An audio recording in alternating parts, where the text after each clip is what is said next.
गांव में ममता नाम की एक बहुत काली औरत रहती थी। उसकी एक बच्ची थी जिसका नाम पिंकी था।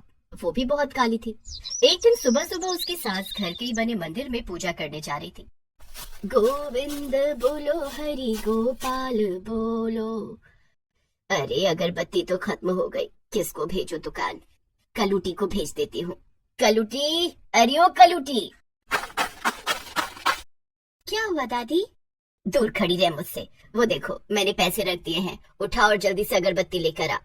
पिंकी दुकान पर जाकर अगरबत्ती ले आई और मंदिर के बाहर जमीन पर रख दी। तेरा काम हो गया ना, अब जा यहाँ से, मेरे सामने खड़ी मत रह। तू इतनी काली और भद्दी है कि भगवान भी आशीर्वाद देने नहीं आएंगे, मेरी पूजा खराब हो जाएगी।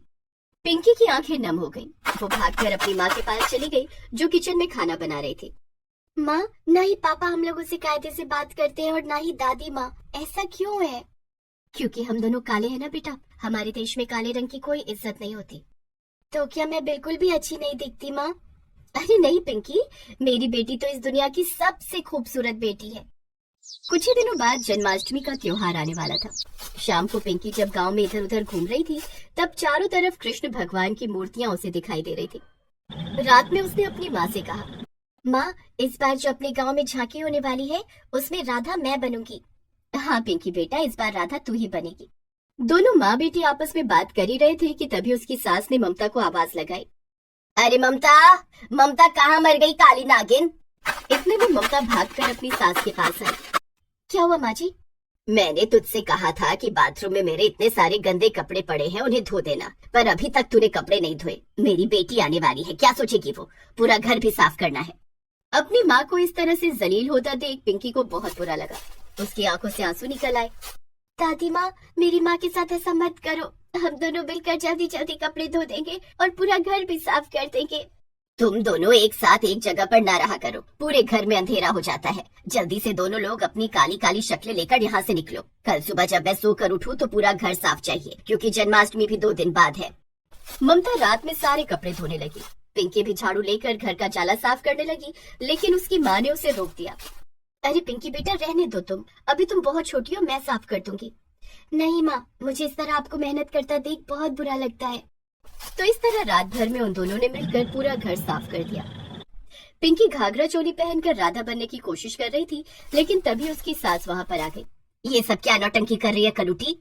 अरे सासू माँ, इस बार पिंकी राधा बनेगी जन्माष्टमी में। इतना सुनकर ममता की सास जोर जोर से हंसने लगी। ये कलूटी राधा बनेगी?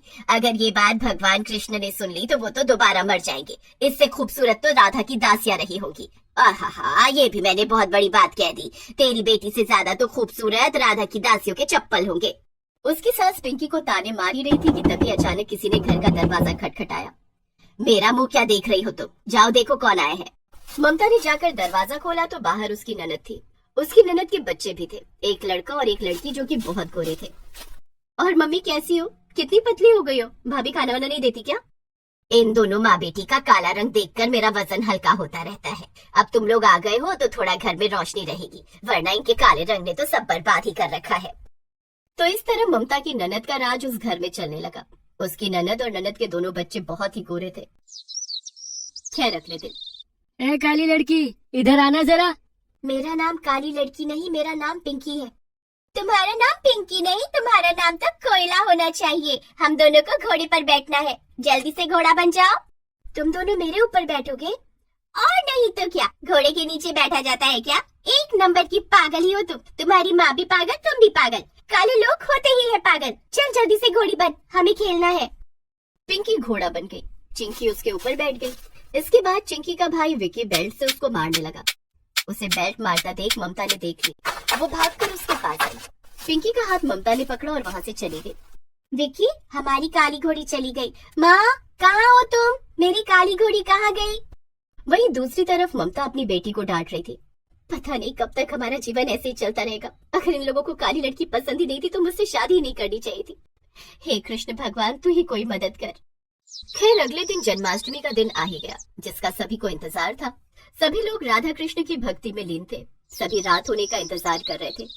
ममता की ननद ने अपने दोनों बच्चों को राधा कृष्ण बनाकर तैयार कर दिया। वहीं दूसरी तरफ ममता ने भी अपनी बेटी पिंकी को राधा बनाकर तैयार कर दिया। श्याम रंग में पिंकी बहुत खूबसूरत लग रही थी। घर के बाहर आंगन में बहुत ही खूबसूरत झांकी सज चुकी थी। पूरा गांव वहां पर इकट्ठा था। अरे बिटिया, भगवान कृष्ण का जन्म होने ही वाला है, तो क्यों ना उससे पहले राधा कृष्ण का एक सुंदर सा नृत्य हो जाए। इतना सुनते ही उस भीड़ में से पिंकी खड़ी हो गई। मैं तैयार हूँ राधा का नृत्य करने के लिए दादी। सभी गांव वाले राधा को देखकर जोर जोर से हंसने लगे। इतनी काली राधा तो हमने पहली बार देखी है। अगर यह राधा बनकर नृत्य करने लगी तो भगवान कृष्ण आज रात तो क्या इस गांव में कभी नहीं आएंगे। अपनी बेटी की पूरे गांव वालों के सामने बेइज्जती होती देख ममता ने अपनी बेटी का हाथ पकड़ा और वहीं भीड़ में बैठ गई। सभी गांव वाले राधा कृष्ण की भक्ति में मगन हो रहे थे कि तभी अचानक वहां पर 2 भिखारी आ गए। राधे राधे सभी को, क्या हम भी यहाँ बैठ सकते हैं? हम भी राधा कृष्ण का नृत्य देखने आए हैं। ये देखो, बस इसी की कमी थी। वैसे भी मेरा काला रंग देखकर दिमाग खराब हो गया था। ये दोनों भिखारी भी इतने ज्यादा काले हैं कि मुझे उल्टियां आ रही हैं। गांव वालों, जल्दी से इन दोनों को यहाँ से भगाओ। दोनों भिखारी झांकी के अंदर घुस गए और राधा कृष्ण की मूर्ति के सामने हाथ जोड़कर खड़े हो गए। अरे बेटा, गांव वालों, जल्दी से इन दोनों को मारकर यहाँ से भगाओ। उसके बाद गंगा जल छिड़ककर सब कुछ पवित्र करना होगा। तभी गांव के कुछ आदमी उठे और डंडे मारकर उन दोनों को वहां से भगाने लगे। तभी अचानक उन दोनों भिखारी के रूप बदल गए। जो भिखारी था वो कृष्ण के रूप में बदल गए और जो भिखारन थी वो राधा के रूप में बदल गई। मैं यहाँ पर आप लोगों की भक्ति से खुश होकर नहीं आया हूँ, बल्कि दुखी होकर आया हूँ। हम दोनों यहाँ पर भिखारी का रूप धारण करके आए थे, वो भी काले रंग का। लेकिन आप लोग तो काले रंग से और भिखारियों से इतनी नफरत करते हैं। मैंने कितने सारे अवतार लिए, किसी अवतार में मैं गोरा था, किसी अवतार में मैं काला भी था। तो क्या लोग मेरी पूजा नहीं करते थे? कान्हा ने बिल्कुल सही कहा। अगर आज हम दोनों की जगह असली भिखारी होते तब तो वो बेचारे मार दिए जाते इस गांव में आप लोगों के बीच। आप लोगों को जन्माष्टमी मनाने का कोई हक नहीं, जब अंदर से ही तुम लोग पापी हो। आप सभी के अंदर भिखारियों और काले रंग वालों को लेकर इतना पाप भरा हुआ है कि बाहरी रूप से जन्माष्टमी का त्योहार मनाकर तुम ईश्वर को कभी प्राप्त नहीं कर पाओगे। पिंकी बेटा, ममता, आप दोनों यहाँ पर आओ। ममता और पिंकी खुश होकर राधा कृष्ण के पास आ गए। राधा कृष्ण ने दोनों के सर पर हाथ रखा और दोनों ही बहुत खूबसूरत हो गए। आज की जन्माष्टमी में अगर कोई राधा बनेगी तो वो पिंकी, और कोई नहीं। मैं भी बचपन में श्याम रंग का था, पर मुझे तो सभी बहुत प्रेम करते थे। तो आप लोग काले रंग से इतनी नफरत क्यों करते हैं? उसके बाद ममता, उसकी सास, उसकी ननद और पूरे गांव वालों ने राधा कृष्ण से माफी मांगी। मैं तो भिखारी बनकर आप लोगों की परीक्षा लेने आया था, लेकिन आप दोनों ने तो मुझे और राधा को डंडे से मारना शुरू कर दिया। आप लोग परीक्षा में फेल हो गए, और जो लोग फेल हो जाते हैं उन्हें कोई आशीर्वाद नहीं मिलता। जिन्हें आशीर्वाद देना था उन्हें हमने दे दिया है। अगर आप लोग अब अपनी गलती का प्रायश्चित करते रहोगे तो धीरे धीरे हम दोनों आपको माफ कर देंगे। इतना बोलकर राधा और कृष्ण वहाँ से गायब हो गए। सभी लोगों ने जन्माष्टमी का त्योहार मनाया और अपने अपने घरों में जाकर प्रायश्चित करने लगे। उस दिन के बाद से ममता और पिंकी की उस घर में खूब इज्जत होने लगी। उसकी सास सुबह जब भी सोकर उठती थी, पिंकी के चरणों को स्पर्श जरूर करती थी और इसी तरह वो सब खुशी खुशी रहने लगे।